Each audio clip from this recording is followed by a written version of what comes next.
Red Steel, Modern Soviet-Russian AFV in Action.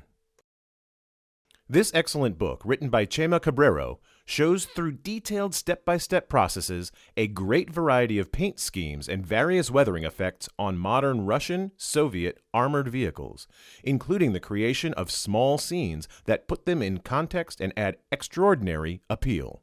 Through 8 chapters, the entire working process on each model is exposed in a very detailed way and includes an initial guide in which each following step is defined, based on what the modeler wants to represent and with the techniques to be used in each case.